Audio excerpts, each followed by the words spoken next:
Oh, wow. Yeah. That says a lot. Yeah. Maybe in Russia they're too scared to do it at all. Could be. Yeah.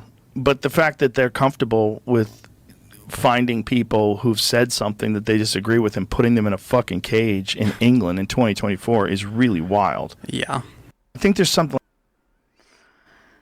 Okay, dear lovely, lovely people watching my YouTube, this is Joe Rogan in America talking about the state of the UK in 2024. Of course they're going to talk about the UK. This is big news, isn't it? It really is. When you think of this as an infringement of civil liberties. Can't say the words. Morning. It's early. I've been out for a walk on the seafront this morning and I've got a coffee. Give me a minute to try and collect my thoughts. Hold on. 2024, not 1984. For those of you who are aware of what 1984 was all about, it was all about being micromanaged and not being allowed to say what you think. And that is really happening actually. Never mind about the UK, it's all over YouTube. There's so many words you're not allowed to use, but people get their way around it by using different words, and we all know what the alternative words are, right? That's what people are doing. But it doesn't stop the people in power, I would say, taking advantage of the situation in Southport. I know this sounds terrible, and they could be right to do it. And this is the thing, you can't really argue about the Southport situation, that traumatic experience, the travesty that's happened. Because the Southport situation is so emotive and emotional, the reasons for the riots that have sprung up are supposed to be linked back to these children being killed in Southport. Is that true? I don't really know. This woman who's tweeted about the person who's responsible for those Southport killings, she's been accused of incitement. In fairness, let's try and be fair about it. She's put his name out. This is a stupid thing to do without actually knowing that was his name. So she's guilty of stupidity. There are a lot of people on Twitter that are guilty of stupidity, right? And then she's made speculative statements. She hasn't told anyone to go and riot, right? She's not responsible for other people's actions. And this is where we are. This is what you're going to be accused of. Even though you haven't said anything specific, we're going to interpret what you've said as being an incitement to riot. And that's what bothers me about this, I think. It's not so much that she's said this thing, which she shouldn't have said. Okay, so she should have had it taken down, a warning, possibly kicked off Twitter. I don't know. She's actually going to prison, is she? Now, what's happening with her? She's going to have some sort of defence to this. It's the fact that somebody else gets to decide how bad your tweet was and whether or not it was an incitement to riot or intentional misinformation. I don't know. What is it that somebody else can look at that? They're not looking at it with an objective mind and with balanced boundaries there, are they? They're not thinking, she said this, she said his name, she shouldn't have said his name. Maybe there should be stricter guidelines about whether or not you can say someone's name. Right? Are you allowed to name a person? I'm a little bit worried about actually reading her tweet that she said. Like 4,000 people have been arrested in England for thought crimes where they've said things online that people find to be It's not actually a thought crime, is it? If you've published something and you've typed it in and you've published it out to the world, that's not a thought crime. A thought crime is where you're just thinking about it, right? If it's actually out there in the world and you're talking about it and you're publishing it and you're texting it to the world via Twitter, that's not a thought crime. Or is he saying it's a thought crime because what she said was, if this is true, so she had a bit of speculation there, then all hell is going to break loose, something like that. And then she's claiming that she's copied that from someone else. So she's had speculation about what might happen in the future. Is that the thought crime? Could be, yeah. But the fact that they're comfortable with finding people who've said something that they disagree with and putting them in a fucking cage in England in 2024 is really wild. Yeah. But also, it's not just that, is it? It's not just about this isolated tweet business. It's looking for the blame of who's to blame for these Southport riots. This is what's, I think, what they're trying to sort of quell any civil unrest. And if that means looking back at the original tweets and who started it, then they've done their job, haven't they? This isn't just about stopping people speaking. It's about trying to find out and find blame for a really, really awful situation. Those little girls that had their lives cut short, who's to blame for that? The guy that ended their lives. You want to look back and look at who's responsible for the civil unrest around that situation? Not just this woman that's tweeted something strange and untrue, but probably the media generally for decades now have been going on, right? But somehow she's found herself in the firing line of people who want to pinpoint and find blame. Because that's what happens when you get a tragedy. People always want to find blame. Naturally, it's a natural human instinct to do that.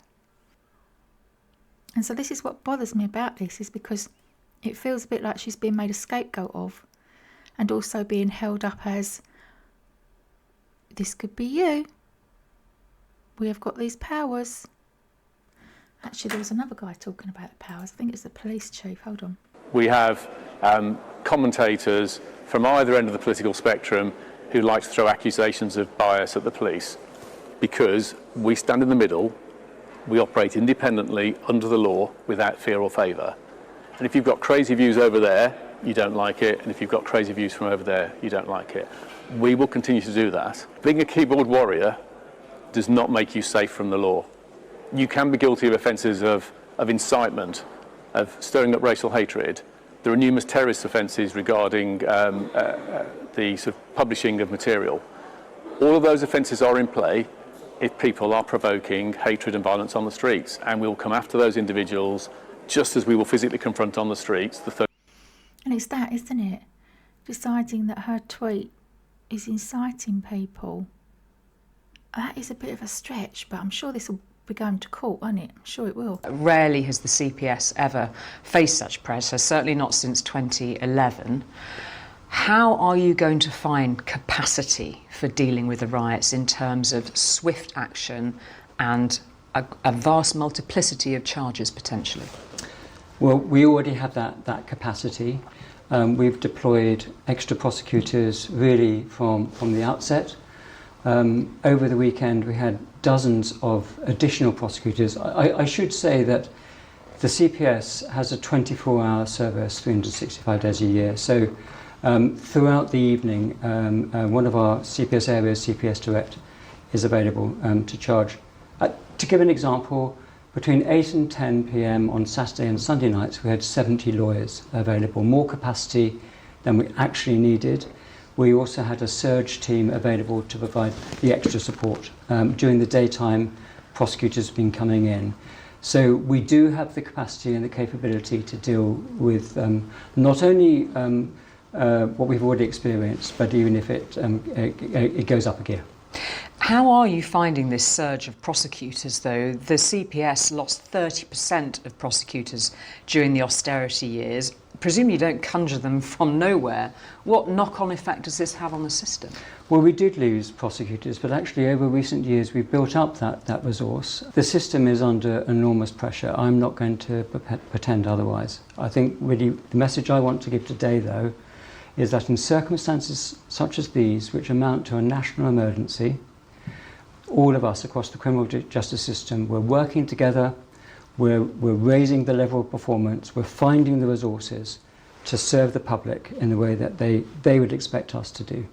National emergency, that they are strong words coming from the Director of Public Prosecutions. Well, I think the scenes that we've seen over the last few days do justify that description. It's this link between the riots and the atrocity in Southport where the 3 little girls were murdered. Relatively new in the post, what has gone through your mind as you've witnessed what's unfolded since the atrocity in Southport? I can't imagine a crime as awful as the crime that took place last Monday. Absolutely devastating, obviously, for the families involved, for the victims, the children who witnessed that. I've never seen anything like that. I have the most enormous sympathy for those involved. Words cannot express my feelings around that. But as a legal professional, my responsibility is to bring those involved, not only in that event, but obviously subsequent events, to justice. What I want to do is ensure that charges are laid that give judges the ability to pass quite stringent sentences if that is what that conduct deserves. Talk to me a bit about this process now that we have this surge of prosecutors advising the police on charges. Are we in a situation where we are bringing in effectively emergency powers for courts to act? So we're not in the position yet that we need to ask for additional courts, night courts, extended sittings, weekend courts. But there is an additional protocol available which enables that to happen. At my instigation, we've set up a Gold Command group which... People behind bars, longer sentencing, anti-terror laws, classes riots as terrorism. Serious examples of criminality. Online criminals. Oh, Tommy Robinson. Threats. Political interference. Immigration solicitors. Political rhetoric. Naming suspects. Can I also ask you about the naming of the suspect in the Southport case? Is it time now to name suspects earlier, even if they are underage, to ensure that disinformation cannot take a grip in the way that it clearly did last week? I think it's really important that I make this point, Julie. He was identified on Thursday morning. This disorder has continued to spread. It hasn't made the slightest bit of difference. The disorder may have been prompted by those awful events in Southport, but it's taken on a life of its own. Well, I just don't know. It's awful for the poor the parents, those little girls that having to deal with that loss, and then somehow they're being linked back to these riots in the UK. People rioting. I wonder what is going to happen here with this court hearing, because she's going to be going to court, isn't she? Of course she is.